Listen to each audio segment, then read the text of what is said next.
Boa noite, pessoal, tudo bem? Tá começando mais um Não Durma. Eu sou o Luiz e eu vou ser o host de vocês aqui nesta noite.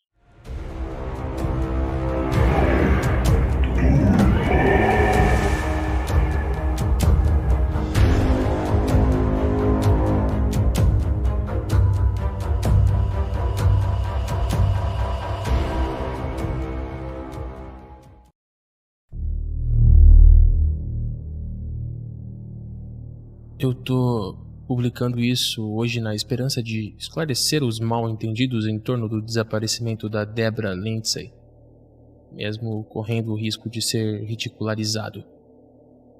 Palavras não machucam e tudo mais. Nada disso importará depois de hoje. Considerem isso a minha única e patética tentativa de me desculpar. Se é que isso é algo além disso. De certa forma, a culpa pelo que aconteceu é minha. Mesmo em seu auge, a blogueira Sugarcane era apenas mais uma comediante da internet. Ela era mais engraçada que a média e certamente habilidosa com a escrita, mas fora isso, nada mais notável do que as outras.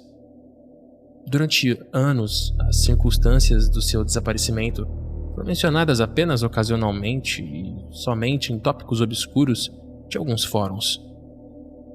Ela teria sido esquecida para sempre se aqueles funcionários da prefeitura não tivessem encontrado o gravador na última segunda-feira. A verdadeira identidade da Sugarcane era de uma ruiva de aparência jovial chamada Deborah Lindsay Kane. A sua irmã, Peyton, a descreveu como um saco cheio de punhos, unhas e opiniões, só procurando uma desculpa para explodir em cima de alguém, alimentada por cerveja e rancor, desde que nosso pai morreu em 91. Deborah começou a sua carreira como blogueira de humor sem querer, quando se deixou convencer pelos amigos a criar uma conta no MySpace. Ela achava que blogs eram egocêntricos, queixosos e sem conteúdo, e por isso ela usava sua página no MySpace para satirizar os devaneios idiotas dos seus colegas. Depois de um tempo, passou a criticar a cultura popular e, ocasionalmente, a resenhar livros, quadrinhos, filmes e qualquer mensagens de ódio que recebesse de sua crescente base de leitores. Ela logo percebeu que as pessoas gostavam dos seus textos e, em meados de 2005, abandonou a sua conta no MySpace e criou o seu próprio site de humor, Sugarcane Junction. Apesar da escrita mais do que decente de Deborah, o site era, na melhor das hipóteses, medíocre. A maioria dos internautas provavelmente nunca soube da sua existência, muito menos que ela havia desaparecido e, possivelmente, sido assassinada. Até que os funcionários da prefeitura encontraram aquela fita. O Sugarcane Junction nunca deixou de celebrar todos os feriados e festivais que surgiam. E seus artigos sazonais eram, geralmente, os mais aguardados. Deborah compôs canções de bebidas surpreendentemente espirituosas para sua resenha do Oktoberfest e um poema tocante para o Dia dos Pais, sobre o qual ela se recusou a falar depois. Para seu desabafo de Natal de 2005, ela escreveu uma série de passagens bíblicas parodiadas que bateram seu recorde semanal de mensagens de ódio da noite para o dia. Naquela época, eu era conhecido como Dead After e era um leitor assíduo do Sugarcane. Na primeira semana de outubro de 2006, eu sugeri que ela passasse a noite na casa mal-assombrada da família Dellen e escrevesse sobre a experiência para o seu artigo de Halloween. Ela anunciou aos seus leitores que eu era uma criança e um idiota. Eu acrescentei um prêmio de $1.000 à proposta. Então ela aceitou prontamente. Na última semana de outubro, Deborah anunciou que faria uma viagem de 1 hora até a casa dos Dalley para uma noite do pijama assustadora. Ela partiu na noite do dia 29, incentivando seus leitores a ficarem ligados para os detalhes da minha jornada de $1.000 pela casa assombrada dos Dudley. Eu tinha toda a intenção de lhe dar o dinheiro, e jamais teria mencionado os Dudley se soubesse o que aconteceria. Debra sempre pesquisava sobre o assunto antes ou depois das suas jornadas, como ela chamava qualquer experiência sobre a qual escrevia em seu blog. Fiquem ligados para saber os detalhes da minha jornada no último filme do Scorsese, mesmo que fosse apenas para tornar os seus elogios ou críticas ainda mais complexos. Em seu apartamento, a polícia encontrou pilhas de recortes de jornal sobre a família Dudley, alguns datando de 1960.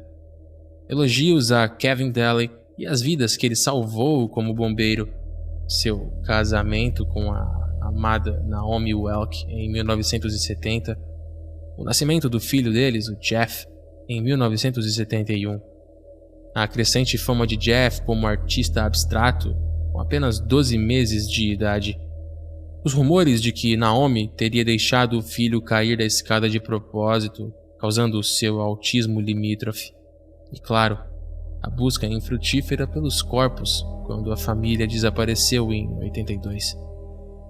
A maior parte dos artigos eram depoimentos de vizinhos e amigos sobre a última vez que viram os Dudleys. O desempenho de Jeff na escola piorou. Os trabalhos que ele produzia nas aulas de arte continuavam tão detalhados quanto antes, apesar disso, retratando reinos macabros de formas abstratas, distorcidas e sombras ameaçadoras. Imagens que ele não produzia desde criança. Ele alegava que os sussurradores o faziam desenhar essas coisas. A sua única explicação para um sussurrador era: eles me seguem pela casa. Eu não consigo vê-los, mas eu sei que estão por lá. Eu não acho que Jeff Dudley estivesse sonhando. Eu acho que o seu subconsciente era uma porta de entrada para outros mundos e talvez a sua mãe soubesse disso e tenha tentado matá-lo. Se for esse o caso, eu gostaria que ela tivesse sido um pouco mais persistente. Os colegas de trabalho de Kevin o descreveram como nervoso, constantemente tenso, como se estivesse sendo seguido por um lunático e não conseguisse se livrar dele. Naomi, normalmente conhecida por cumprimentar os clientes de sua taverna com sorrisos radiantes e calorosos cumprimentos, parecia ter se fechado em si mesma e se recusava a sair. Ela fazia pausas frequentes para ir ao banheiro, apenas para se encolher dentro de uma cabine e chorar com as mãos sobre os ouvidos. Então, um dia, Jeff não apareceu na escola. E seus pais não apareceram no trabalho. Eles simplesmente desapareceram. E, segundo os vizinhos, não foi uma partida tranquila. Outros artigos descrevem cenas e sons estranhos, mas aparentemente banais, na propriedade abandonada dos Dudley, entre 1989 e 2004. Alguns desses artigos eram tão estranhos que foram considerados boatos ou grandes exageros. O cachorro de um vizinho correu latindo para debaixo da varanda dos Dudley. Quando voltou, passou os 2 dias seguintes choramingando encolhido e uivando miseravelmente sem motivo aparente. Certa manhã, os donos acordaram e perceberam que o cachorro havia desaparecido. Ele nunca mais foi visto. Um jovem casal afirmou que uma silhueta nas sombras do jardim da frente sussurrou algo para eles enquanto passavam pela casa tarde da noite. Eles não conseguiam dizer se havia alguém ali ou não, e quando continuaram a caminhada, a forma os seguiu por vários quarteirões antes de desaparecer completamente. Vários carteiros relataram o mesmo tipo de barulho, como movimentos e vozes inteligíveis vindas de dentro daquela casa, enquanto faziam as suas rotas. Um deles presumiu que fosse uma brincadeira da vizinhança e alertou a polícia. Eles nunca encontraram nada nem ninguém lá dentro.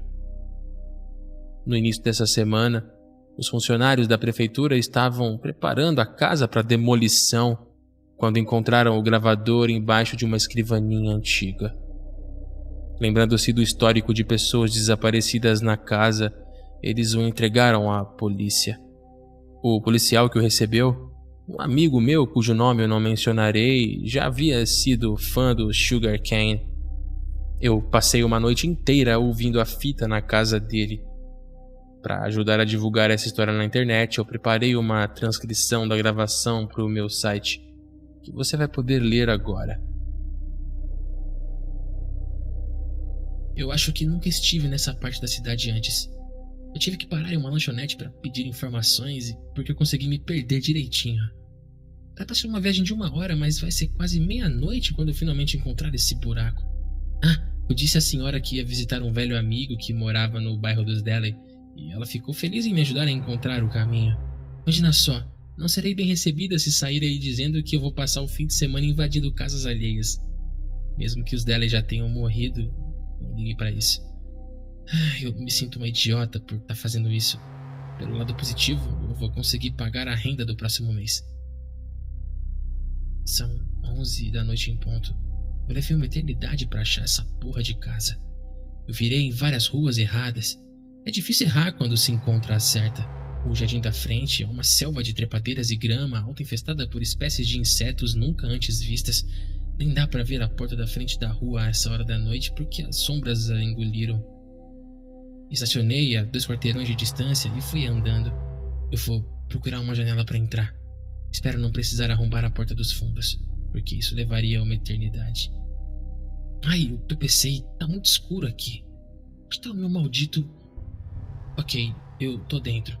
Meu acampamento tá montado no... Acho que é um escritório. Tem uma escrivaninha velha empoeirada perto da janela por onde eu acabei de entrar e uma estante à direita da porta. Ambos estão vazios. Eu tô prestes a fazer o meu tour pela casa. Câmera pronta, embora este lugar não seja lá muito bonito. Eu vou manter o flash desligado, então as fotos podem precisar de alguns ajustes quando eu voltar. Eu deveria manter a lanterna desligada e deixar os meus olhos se acostumarem, mas eu não vou fazer isso. A casa é bem espaçosa, com 2 andares. Aí está você. A escada tão difícil de encontrar. O carpete foi todo arrancado, exceto em um canto da sala de estar. Então o chão é todo de tábuas de madeira enferrujadas. Um banheiro mofado, intocado desde 1982. Essas malditas aranhas lobo estão por toda parte. A poeira desse lugar tá me matando.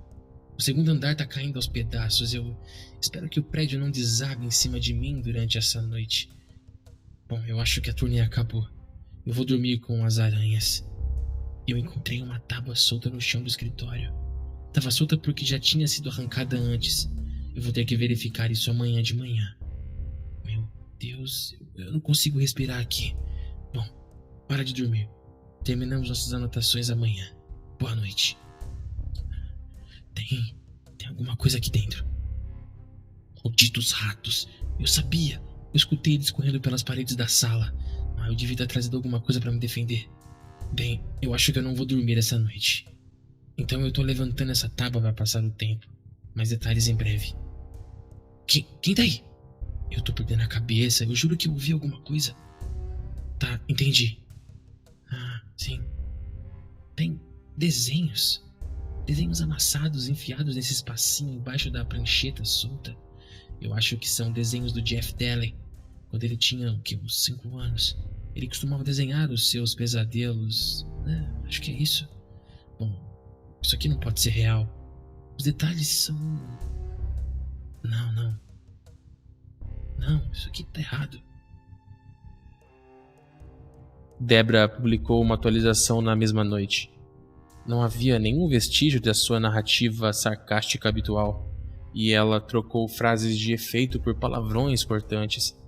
Ela queria que alguém, eu, se desculpasse com ela pelo que ela acreditava ser uma brincadeira perversa de Halloween. Ela conseguiu guardar um dos desenhos que encontrou sob a tábua solta do assoalho e incluiu uma digitalização em alta resolução do seu desabafo, condenando-o como uma tentativa óbvia de um artista adulto pouco competente de reproduzir o trabalho de uma criança de 8 anos com deficiência intelectual. Desenhado inteiramente com giz de cera preto, o desenho lembrava uma caricatura da sala de estar de alguém, como as feitas pelo Salvador Dalí. No centro, uma forma escura com uma cabeça acinzentada e disforme, como num espelho do parque de diversões, tornava impossível dizer se era humano ou não. A criatura encarava o observador por cima do ombro, com 2 buracos negros vazios no lugar dos olhos. Mas 3 figuras semelhantes estavam atrás, também encarando aquele observador. Era como se o próprio ato de desenhar aquela cena tivesse capturado a sua atenção. Embora seus rostos fossem massas anamorfas de branco e cinza, as 3 no fundo pareciam estar sorrindo. E, de fato, o desenho sugeria um nível de refinamento artístico que ia além de um menino de 8 anos autista, mas o estilo era semelhante aos outros desenhos do Jeff Daley. Debra e eu recebemos a nossa cota de mensagens de ódio depois daquele post no blog. Metade dos leitores dela achou que eu era um idiota por ter armado uma pegadinha tão desagradável para ela. A outra metade achou que a Debra estava fazendo uma brincadeira exagerada de Halloween. E quando as 2 atualizações seguintes descreveram de forma errática como os sons na casa dos Daley a seguiram até em casa, todos ficaram ainda mais convencidos disso. Eles continuaram acreditando que era uma brincadeira mesmo depois dela não ter feito nenhuma atualização por 2 semanas. No dia 4 de novembro, em meio à tarde, Debra ligou para sua irmã, Peyton. Ela estava chorando tanto que a Peyton não conseguiu entender uma palavra do que ela disse a princípio. Ela se soltou com um papo furado de bêbado, disse que sentia muito por ter perdido meu casamento, por ter sido uma megera rancorosa quando éramos crianças e por ter chutado o nosso cachorro quando eu tinha 12 anos. Pediu desculpas por todo esse tipo de bobagem, como uma pecadora desesperada fazendo uma confissão. Ela parou para recuperar o fôlego e eu ouvi alguém no quarto falando baixo com ela, como se não quisesse que eu ouvisse. Perguntei se ela queria que eu fosse até lá. Ela começou a soluçar de novo e disse: "Eu ouço o papai, mas não é o papai." Então ela desligou e aí eu liguei para a polícia. Eles não encontraram ninguém quando chegaram. Estava falando com ela minutos antes. A maioria das pessoas ainda acredita que o sequestro de Debra pelos perseguidores sussurrantes dos pesadelos de Jeff Daley é uma farsa orquestrada por Debra ou por algum outro indivíduo doente. A fita foi provadamente falsa por um cético ignorante após o outro, e não demorará para que o Sugarcane Junction caia no esquecimento novamente. Eu espero impedir isso, não que eu sinta pena da Debra, embora eu realmente sinta pena dela, mas porque eu espero impedir que outros desapareçam como ela desapareceu. Como os funcionários da prefeitura que encontraram a fita desapareceram e como o meu amigo desapareceu. Eles marcaram seu território, como marcaram a casa dos Daley, e também aquela fita. E conseguem sentir o cheiro de qualquer coisa que entre em contato com ela. Uma vez que sentem o seu cheiro, eles o caçam como cães farejadores até que tenham te marcado também. Eles te chamam baixinho, como se tivessem medo de falar alto demais. Às vezes a 2 cômodos de distância, às vezes bem no teu ouvido.